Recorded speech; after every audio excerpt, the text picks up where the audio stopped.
এইয়া চিয়ঙৰ ব্লক বাঁহ কাটিব গৈছো ন হয়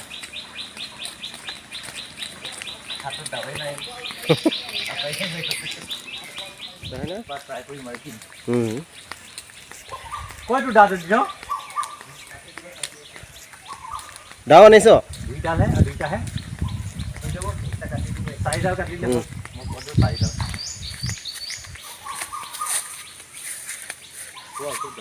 জংঘল দেখোন আহ আকৌ ইমান জংঘল সাপ থাকিব ছেক্ৰেটাৰীটো নাহিলে কেনেকৈ হ'ব সাপ থাকিব নহয় এতিয়া আমাৰ ছেক্ৰেটাৰীৰ লগত গৈ আছে এতিয়া কি কৰিব যাম আমি বাঁহ কাটিম বাঁহ কাটি আমি নামঘৰটো ধুনীয়াকৈ ডেক'ৰেশ্যন কৰিম বুজিলে একদম বহুত মানুহ আহিবতো আনকি অৰুণাচলৰ পৰা মানুহ আহিব অসমতো গোটেই অসমৰ আমাৰ যিমান বুদ্ধিজীৱী মানুহ আছে চবখিনি আহিব সেইকাৰণে আমি ধুনীয়াকৈ ডেক'ৰেট কৰিম নামঘৰটো যে মানুহে দেখিলে চকুত লগাকৈ সেইটো এতিয়া বম্বু অলপ কম হ'ল আমাৰ এই জাগাৰ পৰা 4ডালমান খুলিছোঁ সেইটোৱে লৈ যাম এতিয়া বাঁহটো কাটি লওঁ ন তেতিয়াহ'লে বাঁহ কাটি লওঁ বাঁহটো কাটি আছে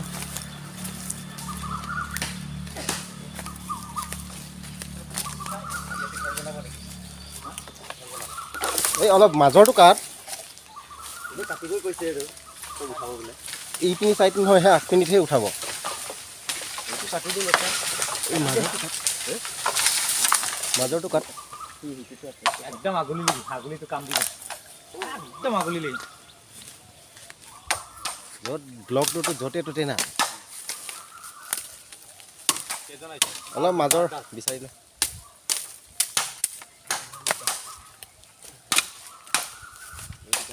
কোনটো অঁ দে ভাল হ'ব কাট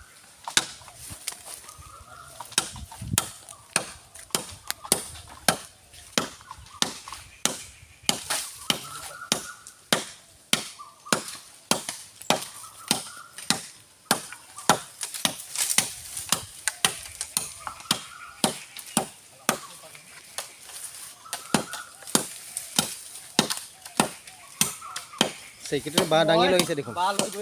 দে গৈ থাক দিন তই পোৱা নাই বাঁহ চকা কৰি ওলাই দিছে ইয়াতে কাটি আছে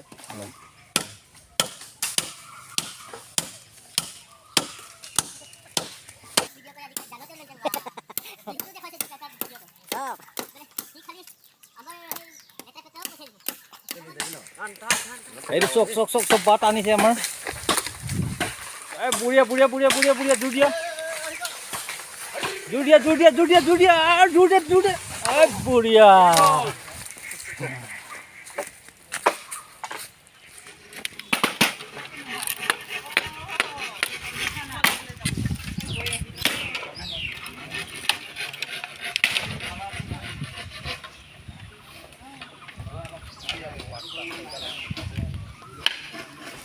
এইটো ফালি হ'ল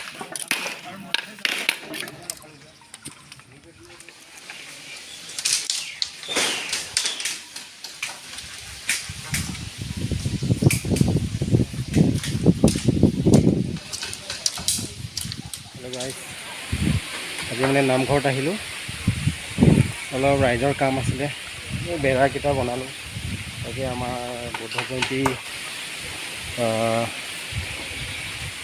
বুদ্ধ জয়ন্তী পালন আছে সেইটো কাৰণে নামঘৰকেইটা অলপ সজাইছে ধুনীয়া কৰিছে এইখিনি আমাৰ দিনই বান্ধি আছে আৰু এইখিনি আমাৰ দাদা এতিয়া ভাত খাই ল'ম ন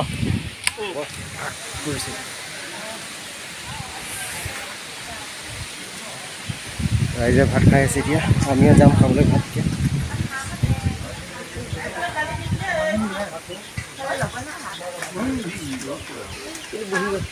কোনখিনি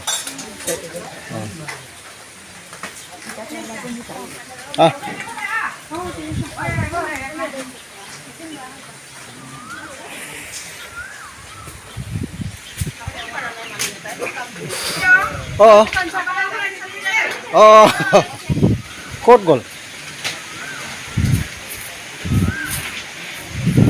হাতটো ধৰি লওঁ ন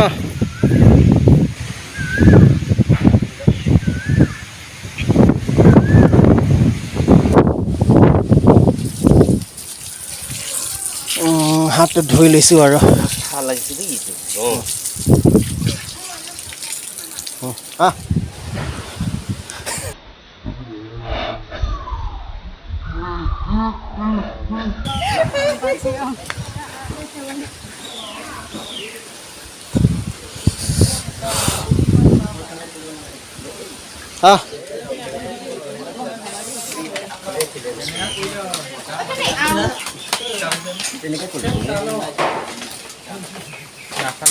দে ভাতটো খালে ন দে ভাতটো খালে